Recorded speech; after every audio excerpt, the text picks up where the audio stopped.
너 같은 건 집에만 있으면 되잖아. 이제 조용히 사라져. 민수가 차갑게 말했습니다. 그의 손은 소연의 허리를 감싸고 있었죠. 소연은 임신 3개월이었습니다. 배가 조금씩 불러오고 있었어요. 진아는 그 모습을 멀리서 바라봤습니다. 심장이 뛰는 소리가 귓가에 울렸죠. 나 한진아는 35살입니다. 결혼한 지 7년째예요. 남편 민수는 37살이고 평범한 회사원이었습니다. 하지만 사람들은 몰랐죠. 이 결혼이 얼마나 텅 빈 껍데기였는지를요. 민수를 처음 만난 건 8년 전이었습니다. 친구 소개로 만났죠. 당시 민수는 성실한 직장인이었어요. 나는 작은 가게를 운영하는 평범한 여자였습니다. 우리는 사귀기 시작했고 1년 뒤 결혼했죠. 하지만 결혼 생활은 예상과 달랐습니다. 시어머니 박미숙은 60살이었어요. 허영심이 강하고 며느리에게 집착하는 분이었죠. 입만 열면 이렇게 말했습니다. 우리 며느리는 애를 왜 못 낳는지 모르겠네. 결혼 7년 동안 아이가 없었습니다. 병원에서는 두 사람 모두 문제가 없다고 했어요. 그저 인연이 아직 닿지 않은 것뿐이라고 했죠. 하지만 시어머니는 모든 책임을 내게 돌렸습니다. 알 못 낳는 암탉이 무슨 소용이야. 명절 때마다 친척들 앞에서 시어머니는 이렇게 말했어요. 우리 며느리가 집안이 가난해서 그런지 애를 못 낳아서 큰일이야. 나는 그저 웃으며 고개를 숙였습니다. 시동생 민석은 32살 백수였어요. 형의 그늘에 기대어 살았죠. 어느 날 시동생이 우리 집에 찾아왔습니다. 형수님, 형 있어요? 회사 갔어요. 무슨 일이에요? 아, 그게 형수님이 형한테 말 좀 해주세요. 내가 사업 좀 하려고 하는데 자금이 좀 필요해서요. 무슨 사업인데요? 친구랑 치킨집 하나 차리려고요. 대박 날 거예요. 한 3천만 원만 있으면 되는데. 나는 민수에게 말했고 민수는 3천만 원을 줬습니다. 물론 그 돈도 내각의 수익에서 나간 것이었죠. 3개월 뒤 치킨집은 망했습니다. 시동생은 다시 집에 들어왔어요. 그리고 또 형에게 손을 벌렸습니다. 우리가 사는 아파트도 내 돈으로 샀습니다. 30평형 아파트였죠. 시세가 3억 원이 넘었어요.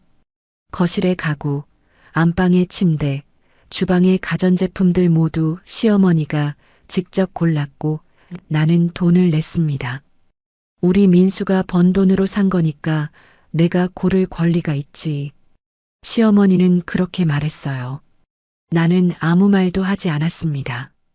민수의 태도는 날이 갈수록 차갑게 변했습니다. 나를 보는 눈빛도 변했어요. 초기의 사랑에서 이제는 무관심으로 심지어는 경멸로 바뀌었죠. 어느 날 저녁이었습니다. 민수가 늦게 들어왔어요. 술 냄새가 났습니다. 진아, 우리 좀 얘기하자. 무슨 얘기요? 나 요즘 회사 후배랑 만나고 있어. 뭐라고요? 이름은 소연이야. 임신했어. 지금 3개월째야. 머릿속이 하얗게 변했습니다. 귀에서 웅웅거리는 소리가 났어요. 심장이 미친 듯이 뛰었죠. 그래서 나는 결정했어. 우리 이혼하자. 민수가 차갑게 말했습니다. 마치 저녁 메뉴를 정하듯 담담한 목소리였어요. 나는 그 아이한테 책임을 져야 해. 아버지로서 말이야. 나는 웃음이 나왔습니다.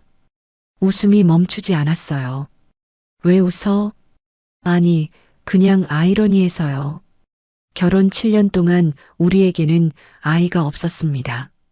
시어머니는 매일 나를 암탉이라고 비난했죠. 그런데 민수는 다른 여자와 3개월 만에 아이를 만들었어요. 바로 그때 민수의 휴대폰이 울렸습니다. 발신자 이름이 화면에 떴어요. 어머니, 민수가 전화를 받았습니다. 스피커폰으로요. 민수야, 어떻게 됐니? 시어머니의 날카로운 목소리가 거실에 울려 퍼졌습니다. 그 여자한테 얘기 끝냈어? 그 여자. 시어머니는 나를 그렇게 불렀어요. 7년 동안 며느리라고 불렀던 나를요. 응, 엄마. 말했어. 이혼하기로 했어. 잘했다, 내 아들. 드디어 그 암탉을 쫓아냈구나. 시어머니의 목소리가 흥분으로 높아졌습니다. 이제야 우리 집안에 진짜 며느리가 들어오는 거야. 배경에서 다른 소리들이 들렸어요. 샴페인 병을 여는 펑 하는 소리, 사람들의 웃음소리, 민서가 빨리 와. 형이 드디어 이혼한대. 시동생의 목소리가 들렸습니다. 진짜요? 대박. 이제 우리 형수님이 톱스타 후배네. 그러게. 우리 소연이는 예쁘고 젊고 게다가 뱃속에 우리 손주까지 있잖니? 시어머니가 말했습니다.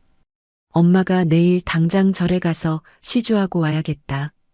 우리 집안 드디어 대가 이어지는 거야. 나는 그 대화를 조용히 들었습니다. 내 존재는 이미 지워져 있었어요. 그들의 새로운 미래에 나는 없었죠. 민수야, 위자료 같은 거 많이 줄 필요 없다. 애도 못 낳은 주제에 무슨 권리가 있겠니? 민수가 대답했습니다. 알았어, 엄마. 적당히 처리할게. 그리고 시어머니가 덧붙였습니다. 빨리 소연이랑 재혼해라. 아이 낳기 전에 혼인 신고 해야 한다. 민수가 그렇게 하겠다고 대답했어요. 민수가 전화를 끊었습니다. 그리고 나를 봤죠. 들었지? 우리 가족들도 다 찬성한대. 나는 민수를 바라봤습니다. 한때 사랑했던 그 사람을요. 이제는 완전히 낯선 사람이었어요. 진아, 나도 양심은 있어. 민수가 말했습니다. 아파트는 내 명의로 해줄게. 그리고 내 통장에 있는 돈 5천만 원 줄게.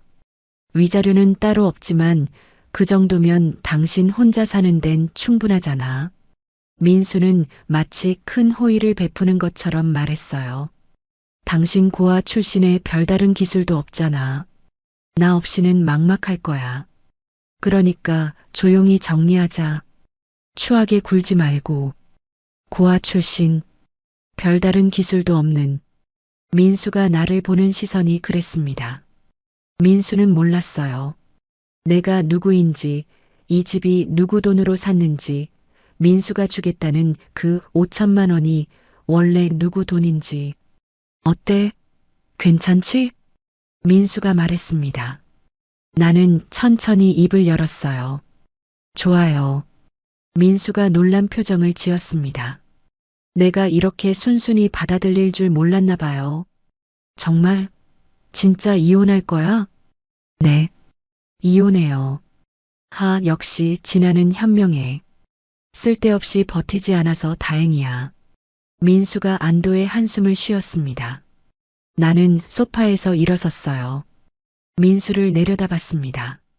그런데 민수 한 가지만 물어볼게요. 뭔데? 당신들이 앞으로 뭘 잃게 될지 아세요? 민수가 미간을 찌푸렸습니다. 무슨 소리야? 아무것도 아니에요. 그냥 궁금해서요. 나는 방으로 들어가려다 돌아섰습니다. 참, 어머님께 전해주세요. 축하한다고요. 드디어 진짜 며느리를 맞이하시게 됐다고요. 그래, 전하지. 민수는 내 말의 의미를 이해하지 못했어요. 나는 침실로 들어갔습니다. 문을 닫았죠. 그리고 침대에 앉았어요. 7년의 결혼 생활이 끝나는 순간이었습니다. 하지만 눈물은 나오지 않았어요. 슬픔도 느껴지지 않았죠. 대신 내 머릿속은 차갑게 돌아가고 있었습니다. 민수는 몰랐어요. 자신이 무엇을 잃게 될지를요. 시댁 식구들도 몰랐습니다. 그들이 누리던 모든 것이 누구에게서 왔는지요. 소연도 몰랐죠. 자신이 발을 들여놓은 곳이 어떤 곳인지를요. 나는 휴대폰을 꺼냈습니다. 친정 엄마에게 전화를 걸었어요. 엄마, 나야. 물어볼 게 있는데. 그날 밤 모든 것이 바뀌기 시작했습니다. 다음 날 아침이었습니다. 나는 평소처럼 7시에 일어났어요. 민수는 이미 침대에 없었죠. 거실에서 전화 통화하는 소리가 들렸습니다. 나는 욕실로 가서 세수를 했어요. 거울 속 내 얼굴을 봤습니다. 눈 밑에 다크서클이 조금 있었지만 그 외에는 평온해 보였죠. 부엌으로 가서 커피를 내렸습니다. 커피 향이 집안에 퍼졌어요. 평범한 아침이었습니다. 어제 일이 없었던 것처럼요. 민수가 전화를 끊고 부엌으로 왔습니다. 변호사가 오늘 온대. 이혼 합의서 가지고. 나는 커피를 한 모금 마시며 대답했어요. 알겠어요. 아침은? 저는 안 먹을게요. 당신은 드세요. 그래, 나도 배 안 고파. 민수는 커피만 한 잔 따라 마시고 다시 거실로 갔습니다. 나는 홀로 부엌에 서서 창밖을 바라봤어요. 서울의 아침 풍경이 보였습니다. 출근하는 사람들, 산책하는 강아지들. 평화로운 아침이었죠. 오전 10시가 되었습니다. 초인종이 울렸어요.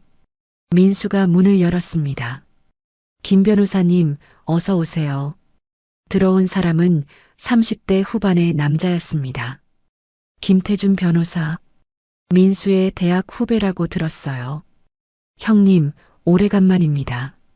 김태준은 민수에게 인사했습니다. 그리고 나를 보더니 가볍게 고개를 숙였어요. 형수님, 곧 전 형수가 될 사람에게요. 나는 웃으며 거실로 안내했습니다. 커피 드릴까요? 아니요, 괜찮습니다. 김태준이 서류 가방에서 서류 뭉치를 꺼냈습니다. 이혼 합의서였어요. 두꺼운 서류였죠. 우리 7년의 결혼이 그 안에 담겨 있었습니다. 김태준이 서류를 테이블 위에 펼쳐놓으며 설명하기 시작했어요. 재산 분할은 쌍방 합의하에 이렇게 정리했습니다. 윤민수 씨가 한진아 씨에게 아파트 소유권과 현금 5천만 원을 지급하는 것으로 했습니다. 나는 조용히 서류를 읽었습니다. 한 장 한 장 넘기며 읽었어요. 재산 분할, 위자료 없음, 아파트 증여, 현금 5천만 원 지급. 웃음이 나올 뻔했습니다. 민수가 나한테 준다는 그 아파트는 원래 내 돈으로 산 것이었죠. 3억 원짜리 아파트였어요. 그 5천만 원도 내가 가게에서 벌어 민수 명의로 옮겨놓은 돈이었습니다. 하지만 나는 표정을 관리했어요. 진지하게 서류를 읽는 척했습니다. 위자료는 별도로 청구하지 않기로 했습니다. 쌍방 합의하에 원만하게 이혼하는 것으로 했고요. 김태준이 계속 설명했습니다. 양육권이나 양육비 문제는 해당 사항이 없고 혼인 중 발생한 채무도 없는 것으로 확인됩니다. 민수가 나를 쳐다보고 있었어요. 불안한 표정이었습니다. 혹시 내가 마음을 바꿀까봐 걱정하는 것 같았죠. 진아 씨, 혹시 궁금하신 점 있으시면 말씀하세요. 김태준이 물었습니다. 아니요. 다 이해했어요. 그럼 여기 서명란에 사인하시면 됩니다.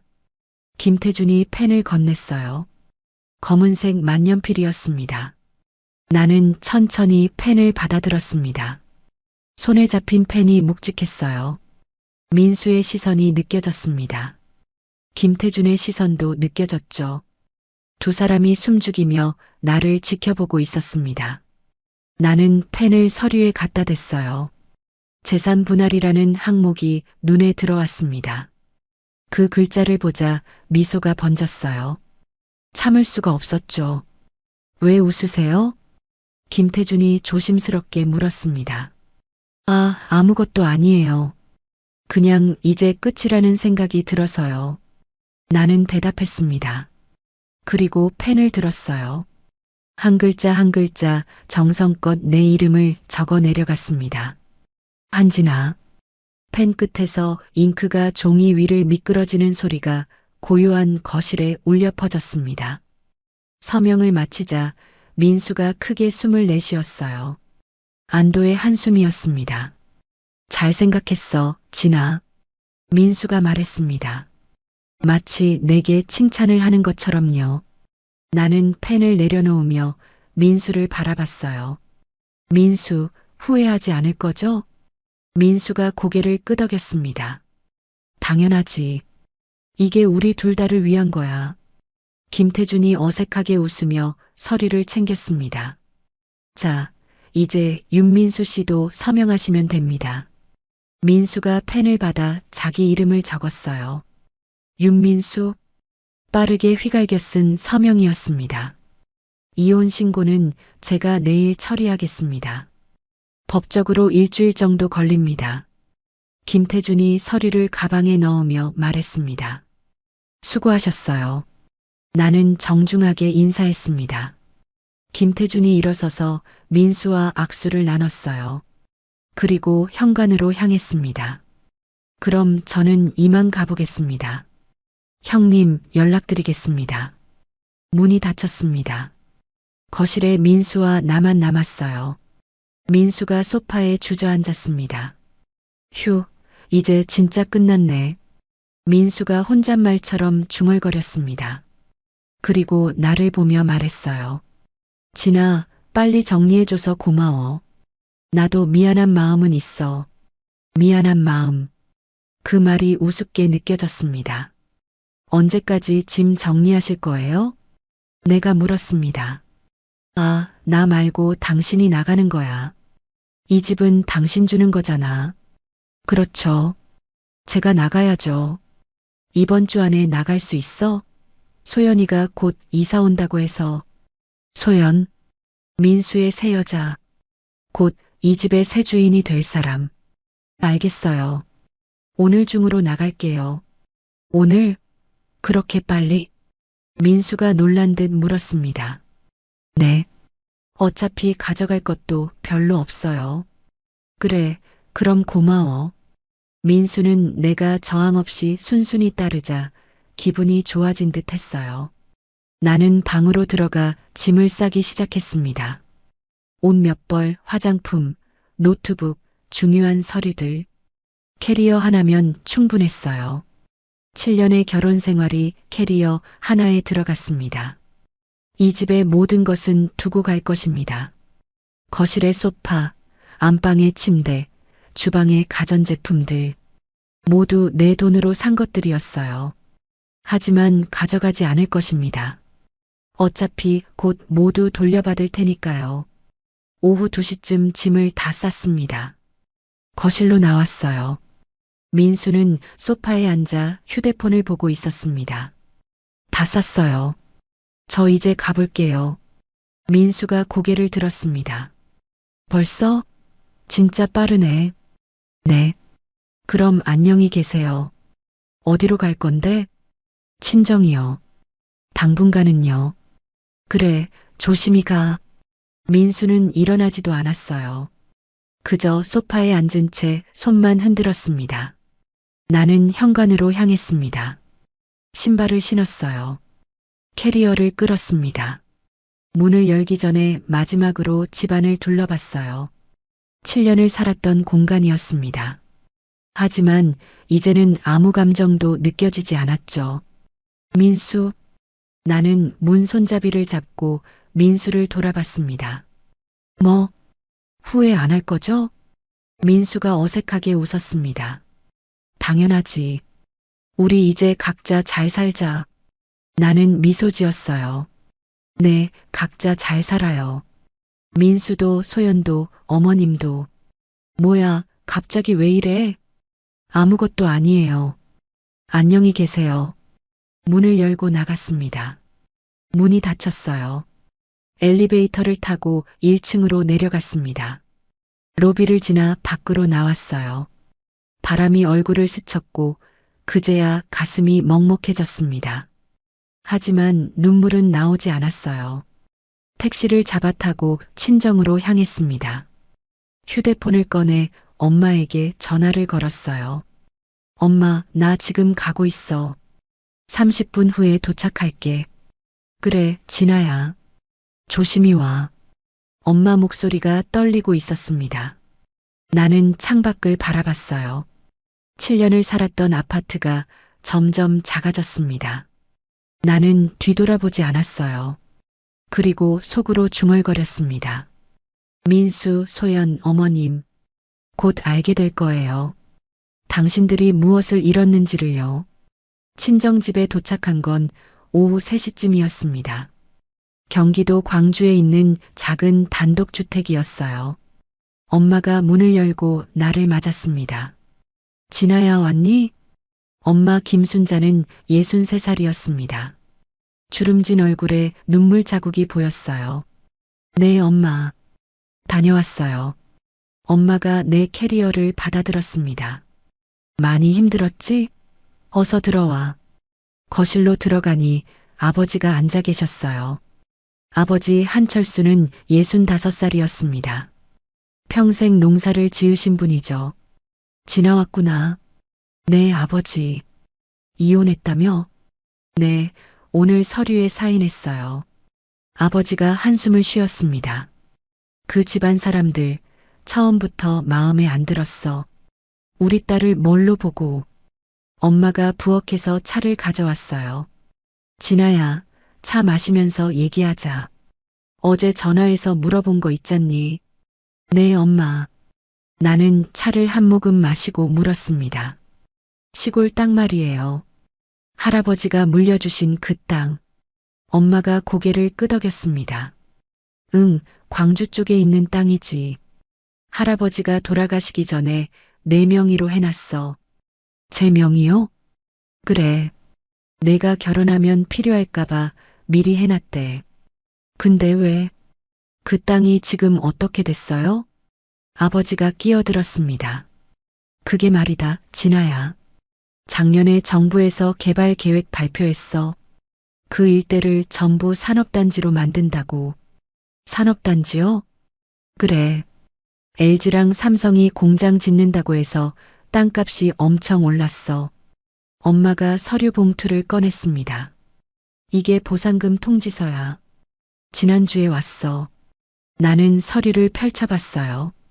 한국토지주택공사. 토지보상금 지급 통지서.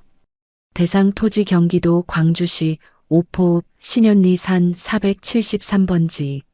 면적 3,300제곱미터. 보상금액 15억 원. 손이 떨렸습니다. 15억이요? 그래. 평당 450만 원이래. 원래는 평당 50만 원도 안 됐는데.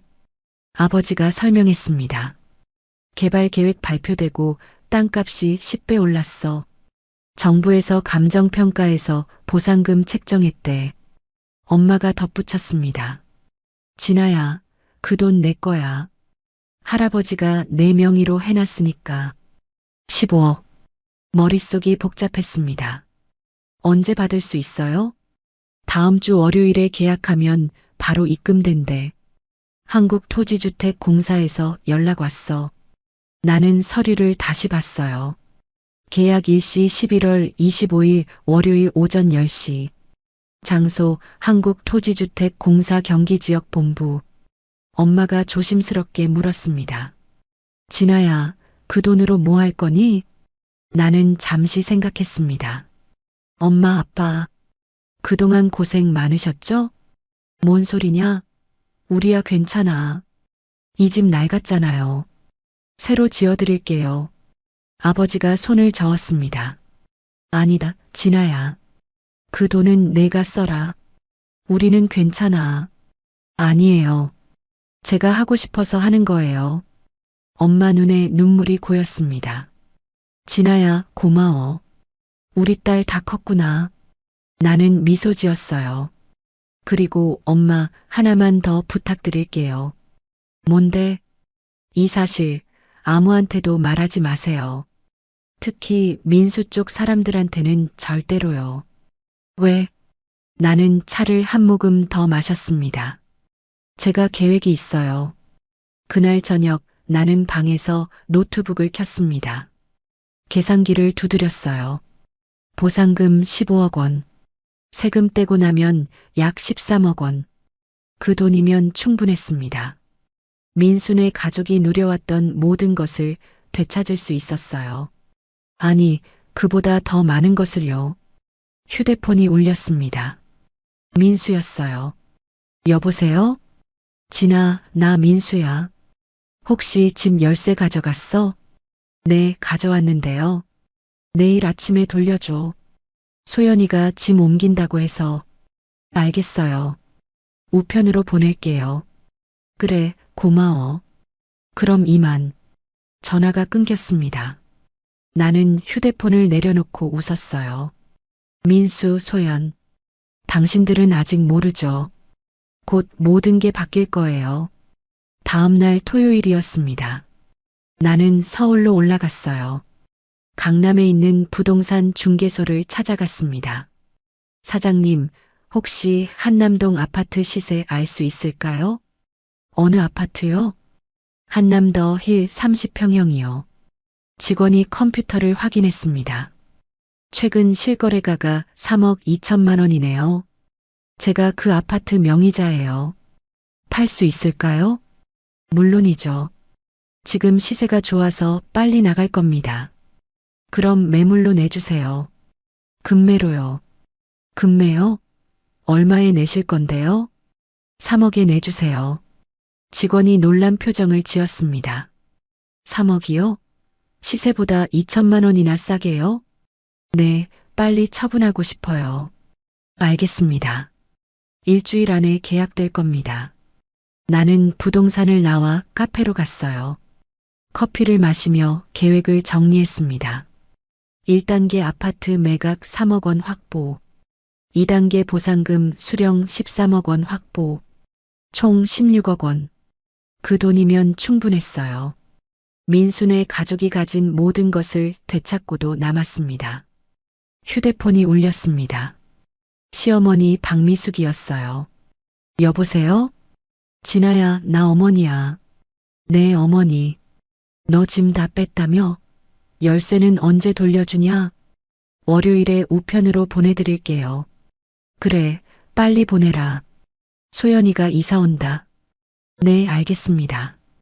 그리고 진아야, 너 앞으로 어떻게 살 거냐? 제가 알아서 할게요. 시집도 못 가고 혼자 늙을 텐데. 불쌍하다. 박미숙의 목소리에 비웃음이 섞여 있었습니다. 괜찮아요, 어머니. 저 잘 살 수 있어요. 하, 그래 봐야 알겠지. 그럼 이만. 전화가 끊겼습니다. 나는 휴대폰을 내려놓고 미소 지었어요. 어머니, 곧 알게 되실 거예요. 누가 불쌍한 사람인지를요. 그날 밤 나는 친정집 방에서 창밖을 바라봤습니다. 별이 빛나고 있었어요. 7년 동안 참았던 시간들이 떠올랐습니다. 박미숙의 모진 말, 민수의 무관심, 시동생의 민폐, 모두 기억하고 있었어요. 하지만 이제 곧 끝날 것입니다. 월요일이 되면 모든 게 시작될 거예요. 나는 눈을 감고 중얼거렸습니다. 민수, 소연, 어머님, 민석. 준비하세요. 진짜 게임은 이제부터니까요. 월요일 아침 10시였습니다. 나는 한국토지주택공사 경기지역본부에 도착했어요. 엄마와 아버지도 함께였습니다. 회의실로 안내받았어요. 직원이 서류를 펼쳐놓고 설명하기 시작했습니다. 한진아 씨, 신분증 확인하겠습니다. 나는 신분증을 건넸어요. 확인됐습니다. 이게 보상금 계약서입니다. 여기 서명하시면 됩니다. 나는 서류를 꼼꼼히 읽었습니다. 토지 보상금 15억 원, 세금 공제 후 실수령액 13억 2천만 원, 입금 예정일 오늘 오후 3시. 펜을 들고 서명했어요. 한진아, 계약이 완료됐습니다. 오후 3시에 등록하신 계좌로 입금됩니다. 감사합니다. 우리는 공사를 나왔습니다. 엄마가 내 손을 꼭 잡았어요. 진아야, 축하한다. 이제 새로 시작할 수 있겠구나. 네, 엄마. 걱정 마세요. 오후 3시 정각이었습니다. 휴대폰에 문자가 왔어요. 입금 13억 2천만 원. 손이 떨렸습니다. 13억이 내 통장에 들어왔어요. 아버지가 물었습니다. 진아야, 이제 어떻게 할 거냐? 먼저 엄마 아빠 집부터 고쳐드릴게요. 그리고 제 계획을 실행할 거예요. 무슨 계획? 나는 미소 지었습니다. 곧 보실 수 있을 거예요. 그날 저녁 민수에게 문자가 왔습니다. 진아, 열쇠 아직 안 보냈어? 소연이가 내일 이사 온다고 해서 급한데. 나는 답장을 보냈어요. 미안해요. 내일 아침 직접 가져다 줄게요. 민수가 바로 답장했습니다. 그래, 고마워.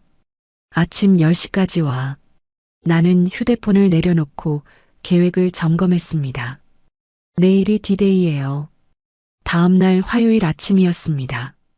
나는 한남동 아파트로 향했어요. 초인종을 눌렀습니다. 민수가 문을 열었어요. 옆에 소연이 서 있었습니다. 진아 왔어? 네. 열쇠 가져왔어요. 나는 열쇠를 건넸습니다. 그래, 고마워. 소연이 배를 쓰다듬으며 말했습니다. 안녕하세요, 진아 씨. 그동안 수고 많으셨어요. 그녀의 목소리에 승리감이 묻어났어요. 네, 소연 씨. 앞으로 잘 사세요. 민수가 물었습니다. 진아, 너 요즘 어디서 지내? 친정이요. 그래. 뭐 하면서 살 거야? 제가 알아서 할게요. 민수가 지갑을 꺼냈습니다. 이거 받아. 당분간 쓰라고. 50만 원짜리 수표였어요. 괜찮아요. 저 돈 있어요. 그래도 받아. 미안한 마음은 있으니까. 나는 수표를 받지 않았습니다. 정말 괜찮아요. 민수도 소연 씨 병원비에 쓰세요. 민수가 어색하게 웃었어요. 그래, 알았어. 그럼 조심히 가. 네. 그럼 이만 가볼게요. 현관을 나서려는데 박미숙이 나타났습니다. 진아야, 왔니? 네, 어머니. 열쇠 드리러 왔어요. 그래. 너 요즘 뭐 먹고 사냐? 일자리 구했어? 아직이요. 쯧쯧, 그럴 줄 알았다. 내가 혼자 뭘 할 수 있겠니? 박미숙이 비웃듯 말했습니다. 괜찮아요, 어머니. 제가 알아서 할게요. 하, 그래 봐야 알겠지. 그럼 가거라. 나는 고개를 숙이고 나왔습니다. 엘리베이터를 타고 내려가면서 미소 지었어요. 어머니, 민수, 소연. 이번 주가 지나면 모든 게 달라질 거예요. 목요일이었습니다. 부동산에서 전화가 왔어요. 진아 씨, 아파트 계약자 나왔습니다. 진짜요? 벌써요? 네. 3억에 현금으로 하겠답니다. 내일 계약 가능하세요? 네, 가능해요. 좋습니다. 내일 오전 10시에 사무실로 오세요. 금요일 아침 나는 부동산 사무실에 갔습니다. 계약자는 40대 부부였어요. 계약서에 서명하고 잔금을 받았습니다. 3억 원. 통장 잔액이 16억을 넘었어요. 부동산 사장이 물었습니다. 진아 씨, 집 처분하시고 어디 가실 거예요? 새로 시작하려고요. 그렇군요. 축하드립니다. 나는 사무실을 나와 민수에게 전화를 걸었어요. 여보세요? 민수, 나 진아야. 왜? 무슨 일이야? 할 말이 있어서. 오늘 저녁에 만날 수 있어? 저녁? 무슨 일인데? 중요한 얘기야. 7시에 역삼동 카페에서 보자. 민수가 잠시 망설이다 대답했습니다. 알았어. 7시에 보자. 전화를 끊고 나는 미소 지었어요. 이제 시작이에요. 저녁 7시 역삼동 카페였습니다. 민수가 먼저 와 있었어요. 진아, 무슨 일이야? 나는 자리에 앉았습니다. 민수, 아파트 말이야. 아파트? 그게 왜? 내가 팔았어. 민수의 얼굴이 굳었습니다. 뭐? 팔았다고? 응. 지난주에 매물로 냈고 오늘 계약했어. 민수가 소리쳤습니다. 미쳤어? 그게 내 집인데 왜 팔아? 내 집이니까 팔 수 있는 거 아니야? 하지만 소연이가 이미 이사 왔는데 그건 내가 알 바 아니야. 계약서 보면 알겠지만 그 집 원래 내 명의였어. 민수가 당황했습니다. 뭐, 내 명의? 난 내 명의인 줄 알았는데. 착각한 거야. 처음부터 내 명의였어. 세금 문제 때문에 그렇게 했다고 내가 말했잖아. 민수가 머리를 감싸쥐었습니다. 그럼 우리 어떻게? 소연이가 벌써 짐 다 옮겼는데. 그건 너희가 알아서 해. 새 집주인이 다음 주 월요일까지 비우래. 민수가 떨리는 목소리로 물었습니다. 진아, 제발 다시 생각해줘. 내가 잘못했어. 미안해. 나는 차갑게 대답했어요. 이미 늦었어, 민수. 계약 끝났어. 그럼 적어도 시간을 좀 줘. 한 달만. 안 돼. 일주일 안에 나가야 해. 민수의 얼굴이 새하얗게 질렸습니다. 진아, 제발. 나는 자리에서 일어섰어요. 민수, 이제 우리 남이야. 각자 알아서 살자. 그리고 카페를 나왔습니다. 뒤에서 민수가 무언가 소리쳤지만 돌아보지 않았어요. 택시를 타고 친정으로 향하면서 휴대폰을 확인했습니다. 통장 잔액 16억 2천만 원. 이제 2단계가 시작됐어요. 민수네 가족이 무너지기 시작할 거예요. 그리고 나는 그 모든 걸 지켜볼 것입니다. 차가운 미소가 번졌어요. 게임은 이제 시작이었습니다. 토요일 아침이었습니다. 민수에게서 전화가 왔어요. 진아, 나 민수야. 제발 한 번만 더 생각해줘. 이미 결정된 거야. 바꿀 수 없어. 엄마가 울고 계셔. 소연이도 배가 불러서 이사할 수가 없대. 그건 내 문제가 아니야. 전화를 끊었습니다. 5분 후 박미숙에게서 전화가 왔어요. 진아야, 나 어머니야. 네, 어머니. 내가 아파트를 팔았다며? 그게 무슨 짓이냐? 제 집이니까 팔 수 있죠. 너 지금 우리 가족을 길거리에 내쫓는 거냐? 아니요. 일주일 시간 드렸잖아요. 박미숙이 소리쳤습니다. 이 은혜도 모르는 것이 우리가 너 먹여 살렸는데. 나는 차갑게 웃었어요. 어머니, 제가 먹여 살린 거 아니었나요? 뭐, 무슨 소리냐? 7년 동안 집값, 생활비 모두 제 돈이었어요.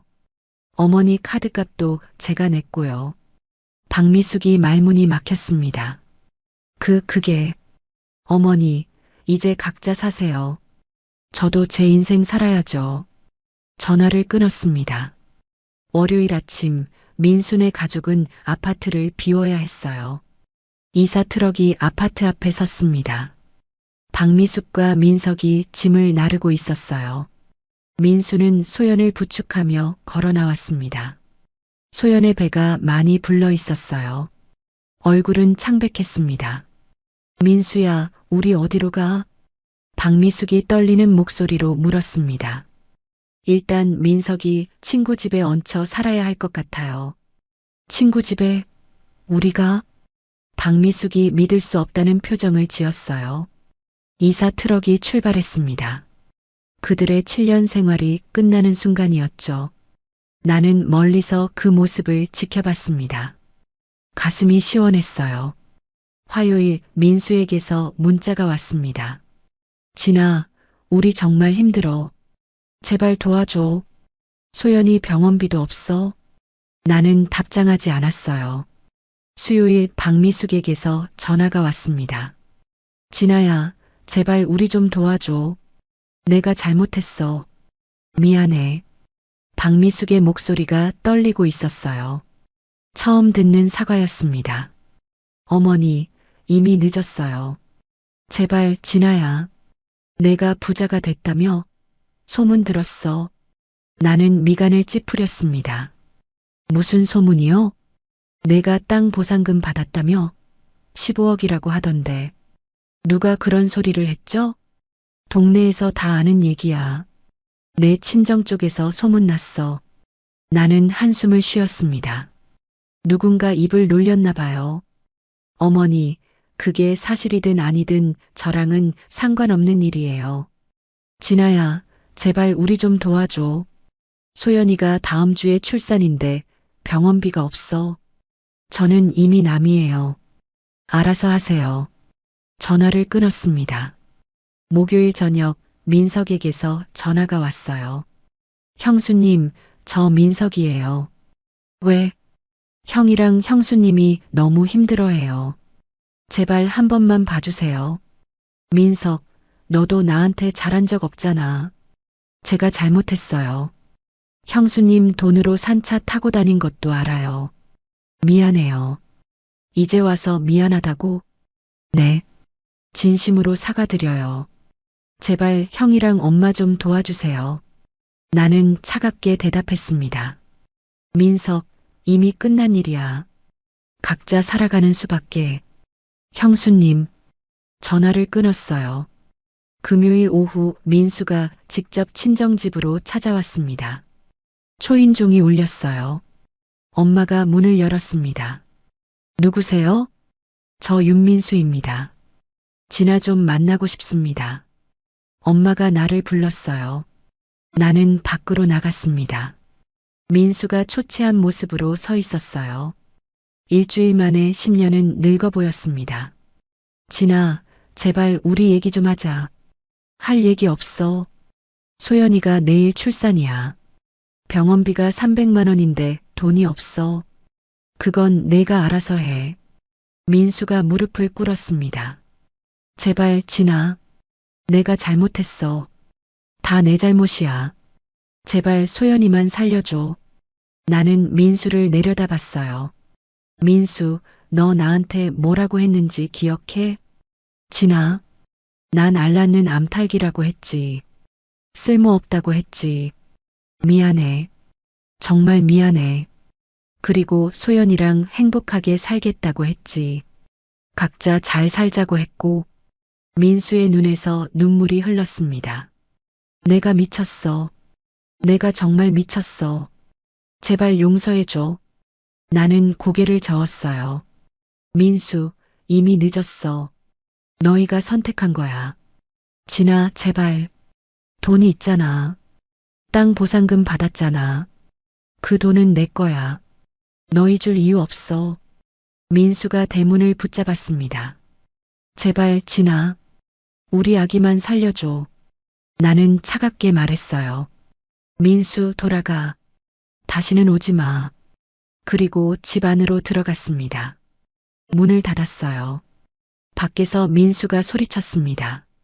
진아, 제발, 진아. 하지만 나는 돌아보지 않았습니다. 창문으로 내다보니 민수가 대문 앞에서 주저앉아 있었어요. 한참을 그렇게 있다가 비틀거리며 일어났습니다. 그리고 사라졌어요. 엄마가 걱정스럽게 물었습니다. 진아야, 괜찮겠니? 너무 매정한 거 아니야? 나는 고개를 저었어요. 엄마, 저 사람들이 저한테 어떻게 했는지 알아요? 알지. 하지만 아기는 죄가 없잖니. 아기는 민수가 책임져야죠. 저랑은 상관없어요. 엄마는 더 이상 말하지 않았습니다. 그날 밤 나는 방에서 휴대폰을 봤어요. 민수에게서 문자가 계속 왔습니다. 제발 도와줘. 미안해. 용서해줘. 아기만 살려줘. 하지만 나는 답장하지 않았어요. 7년 동안 당한 모욕과 무시가 떠올랐습니다. 박미숙의 차가운 눈빛, 민수의 무관심, 소연의 승리감. 모두 기억하고 있었어요. 이제 그들이 대가를 치를 시간이었습니다. 나는 휴대폰을 끄고 잠자리에 들었어요. 내일이면 소연이 아기를 낳을 것입니다. 하지만 그건 내 문제가 아니었어요. 그들이 선택한 길이었죠. 창밖으로 달빛이 들어왔습니다. 차가운 빛이었어요. 꼭 내 마음처럼요. 토요일 새벽 휴대폰이 울렸습니다. 민석이었어요. 형수님, 소연이가 병원에 실려갔어요. 조산이래요. 나는 잠결에 대답했습니다. 그래서 병원비가 없어요. 수술해야 하는데 500만 원이 필요하대요. 그건 너희가 해결해. 형수님, 제발이요. 아기 목숨이 위험해요. 나는 전화를 끊었습니다. 다시 잠들려고 했지만 잠이 오지 않았어요. 아기, 죄 없는 아기. 하지만 그건 내 책임이 아니었습니다. 아침 8시 박미숙에게서 전화가 왔어요. 진아야, 소연이가 수술실에 들어갔어. 제발 병원비 좀 도와줘. 어머니, 저는 이미 남이에요. 진아야, 내가 정말 잘못했어. 너한테 못되게 굴었어. 미안해. 박미숙이 울고 있었습니다. 처음 듣는 진심 어린 사과였어요. 제발, 진아야. 이 돈만 빌려줘. 나중에 다 갚을게. 어머니가 무슨 수로 갚아요? 내가 일하든 뭘 하든 갚을게. 제발. 나는 한참을 침묵했습니다. 어머니, 7년 동안 저한테 어떻게 하셨는지 기억하세요? 기억해. 다 기억해. 내가 잘못했어. 알못 낳는 암탈기라고 하셨죠. 미안해, 진아야. 정말 미안해. 쓸모없다고 우리 집안 망하게 한다고 하셨죠. 박미숙이 흐느끼기 시작했습니다. 다 내 잘못이야. 제발 용서해줘. 나는 눈을 감았어요. 가슴이 답답했습니다. 어머니, 이미 끝났어요. 각자 사세요. 전화를 끊었습니다. 오후 1시 민수에게서 문자가 왔어요. 아기가 태어났어. 딸이야. 근데 인큐베이터에 있어. 병원비 1,000만 원이래. 진아, 제발 도와줘. 나는 문자를 읽고 휴대폰을 내려놓았습니다. 엄마가 물었어요. 진아야, 정말 안 도와줄 거냐? 엄마, 저 사람들이 저한테 어떻게 했는지 알잖아요. 알아. 하지만 아기는 정말 죄가 없어. 그 아기는 민수 책임이에요. 제 책임 아니에요. 엄마가 한숨을 쉬었습니다. 그래, 내 마음대로 해라. 엄마는 뭐라 안 할게. 하지만 그날 밤 나는 잠을 이룰 수 없었어요. 아기 울음소리가 귓가에 맴돌았습니다. 죄 없는 아기. 월요일 아침 나는 결심했습니다. 은행에 가서 500만 원을 찾았어요. 그리고 민수에게 전화를 걸었습니다. 여보세요? 민수, 나 진아야. 진아, 도와줄 거야? 병원 어디야? 서울대병원이야. 30분 후에 갈게. 진아, 고마워. 정말 고마워. 나는 택시를 타고 병원으로 갔습니다. 신생아 중환자실 앞에서 민수와 박미숙이 기다리고 있었어요. 진아야. 박미숙이 달려왔습니다. 고맙다, 진아야. 정말 고맙다. 나는 봉투를 건넸어요. 병원비예요. 500만 원 있어요. 민수가 받아들며 고개를 숙였습니다. 진아, 고마워. 정말 미안해. 나는 차갑게 말했습니다. 이건 빚이에요. 나중에 갚아야 해요. 물론이지. 꼭 갚을게. 그리고 민수, 이게 마지막이에요. 다시는 연락하지 마세요. 민수의 얼굴이 굳었습니다. 진아, 우리 이제 정말 남이에요. 각자 살아요. 나는 돌아서서 병원을 나왔습니다. 뒤에서 박미숙이 소리쳤습니다. 진아야, 고맙다. 하지만 나는 돌아보지 않았어요. 택시를 타고 친정으로 돌아가면서 창밖을 봤습니다. 서울의 거리가 스쳐 지나갔어요. 가슴 한편이 시원하면서도 씁쓸했습니다. 복수는 했지만 완전히 만족스럽진 않았어요. 집에 도착해서 엄마에게 말했습니다. 엄마, 병원비 줬어요. 그래, 잘했다. 이제 정말 끝이에요. 엄마가 내 손을 잡았습니다. 진아야, 이제 내 인생 살아라. 과거는 잊고. 나는 고개를 끄덕였어요. 네, 엄마. 이제 새로 시작할게요. 그날 저녁 나는 방에서 노트북을 켰습니다. 통장 잔액을 확인했어요. 15억 7천만 원. 이 돈으로 무엇을 할까 고민했습니다. 새로운 사업? 투자? 아니면 편하게 살면서 하고 싶은 일을 할까? 문득 카페를 하고 싶다는 생각이 들었어요. 작은 카페, 따뜻한 공간. 그곳에서 사람들을 만나고 새로운 삶을 시작하는 것. 나는 미소 지으며 메모를 시작했습니다. 카페 창업 계획. 위치 강남 조용한 골목. 컨셉 북카페. 예산 5억 원. 손가락이 키보드 위를 움직였어요. 7년 동안 잃었던 꿈을 되찾는 기분이었습니다. 화요일 나는 부동산을 돌아다니며 카페 자리를 알아봤어요. 강남 신사동에 괜찮은 상가가 있었습니다. 1층, 30평, 월세 500만 원. 계약금을 냈어요. 2천만 원. 수요일부터 인테리어를 시작했습니다. 목요일 카페 이름을 정했어요. 새로운 시작. 금요일 민수에게서 문자가 왔습니다. 진아, 아기가 건강해졌어. 다음 주에 태어난대. 고마워. 나는 답장하지 않았어요. 이제 정말 끝이었습니다. 토요일 카페 인테리어가 거의 끝났어요. 따뜻한 느낌의 공간이 완성됐습니다. 책장에 책을 채우고 테이블을 배치했어요. 창가에는 화분을 놓았습니다. 햇살이 들어오는 아늑한 공간. 나만의 공간이었습니다. 일요일 엄마와 아버지가 카페를 보러 왔어요. 진아야, 정말 예쁘다. 엄마가 감탄했습니다. 고마워요, 엄마. 다음 주에 오픈할게요. 아버지가 내 어깨를 토닥였습니다. 잘했다, 진아야. 이제 행복하게 살아라. 네, 아버지.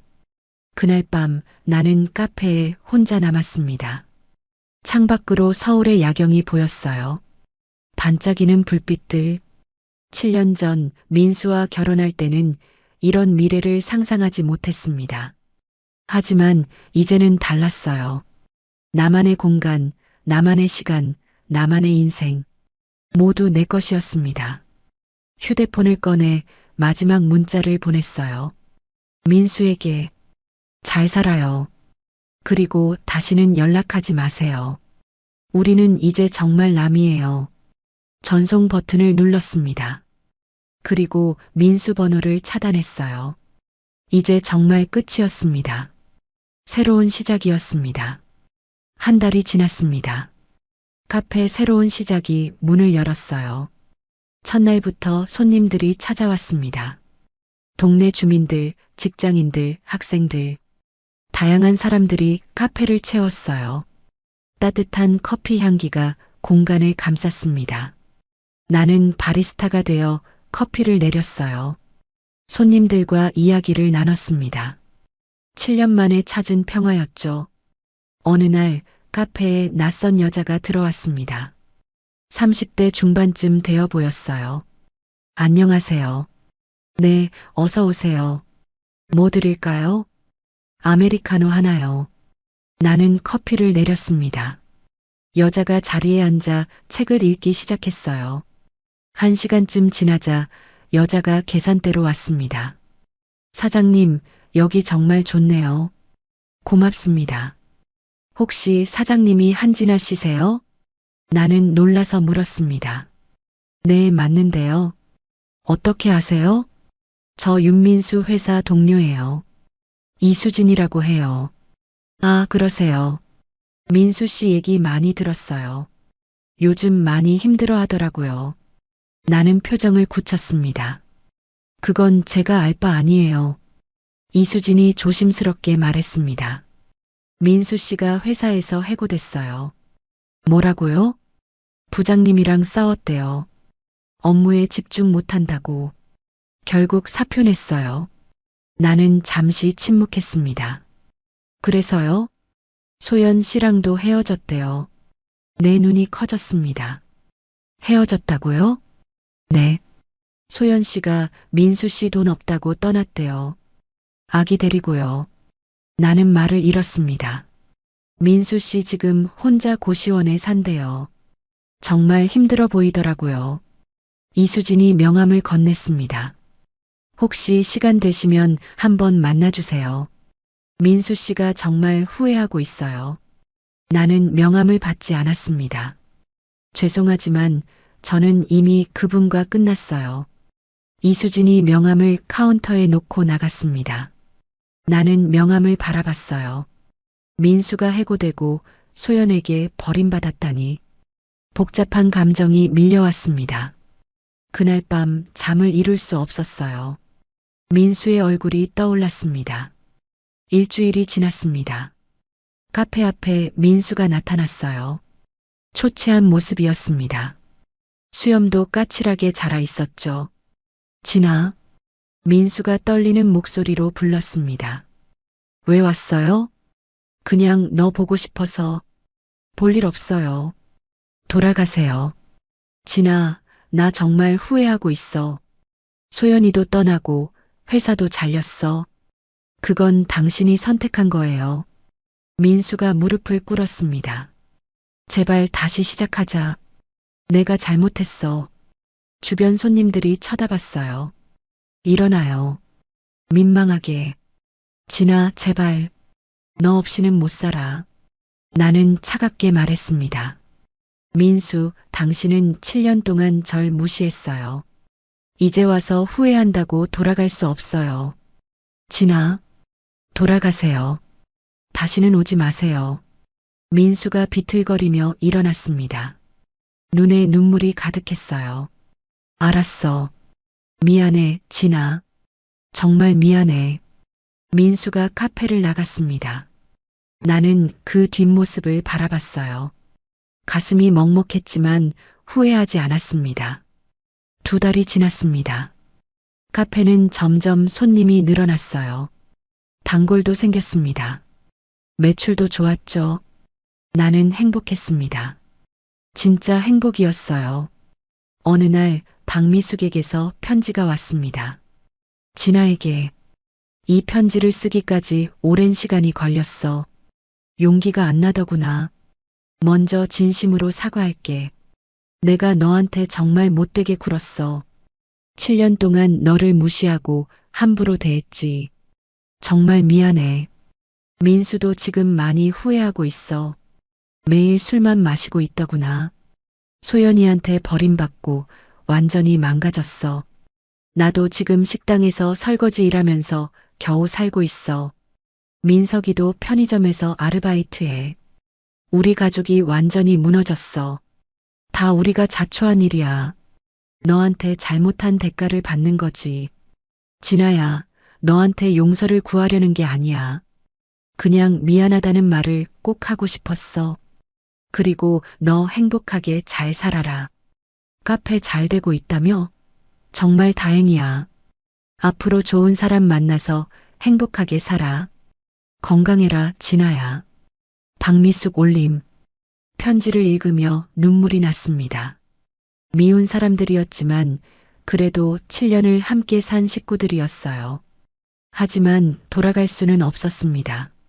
나는 편지를 서랍에 넣었어요. 그리고 다시 일상으로 돌아갔습니다. 3달이 지났습니다. 카페 앞에 한 남자가 나타났어요. 40대 초반쯤 되어 보였습니다. 안녕하세요. 네, 어서 오세요.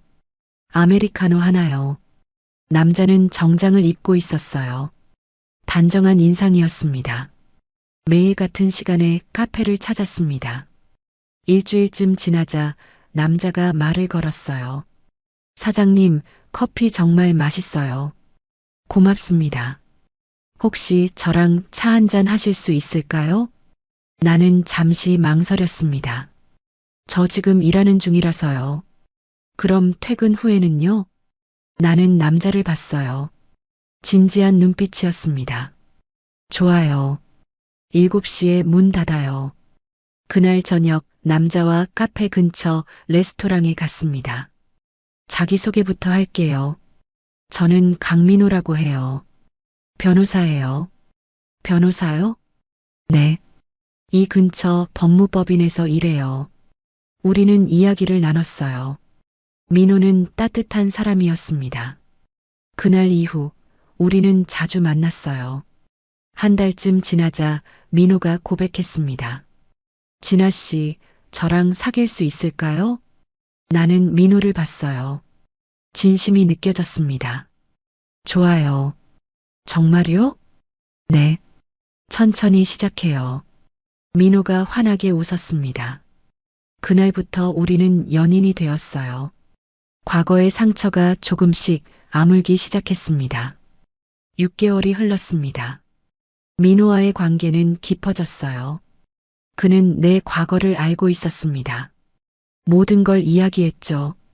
민수와의 결혼, 이혼, 복수, 그리고 새로운 시작. 민호는 다 이해해줬어요. 진아 씨 잘못이 아니에요. 새로 시작하면 돼요. 어느 주말 민호가 제안했습니다. 우리 부모님 댁에 가지 않을래요? 부모님이요? 네. 소개하고 싶어요. 나는 조금 망설였지만 고개를 끄덕였어요. 일요일 민호 부모님 댁에 갔습니다. 성북동에 있는 한옥이었어요. 고급스러웠습니다. 어머니가 나를 반갑게 맞았어요. 어서 와요. 민호한테 많이 들었어요. 안녕하세요. 한진아입니다. 아버지도 다정하게 인사했습니다. 어서 오세요. 편하게 생각해요. 식사를 하며 이야기를 나눴어요. 민호 어머니가 물었습니다. 진아 씨, 카페 한다며요? 네, 신사동에서 작은 카페 하고 있어요. 좋아요. 우리도 한번 가봐야겠네요. 따뜻한 가족이었어요. 박미숙과는 완전히 달랐습니다. 집으로 돌아오는 길에 민호가 말했습니다. 부모님이 진아 씨 마음에 드신대요. 저도 좋았어요. 진아 씨, 우리 결혼할까요? 나는 놀라서 민호를 봤어요. 결혼이요? 네. 너무 빠른가요? 아니요. 그냥 놀라서요. 민호가 내 손을 잡았습니다. 진아 씨, 전 진심이에요. 평생 행복하게 해드릴게요. 나는 민호의 눈을 봤어요. 진심이 느껴졌습니다. 네, 좋아요. 정말요? 네. 결혼해요. 민호가 나를 꼭 안았습니다. 고마워요, 진아 씨. 한 달 후 우리는 약혼했어요. 작은 약혼식이었지만 따뜻했습니다. 엄마와 아버지도 기뻐했어요. 진아야, 정말 잘 됐다. 좋은 사람 만났구나. 네, 엄마. 이번엔 행복할 거예요.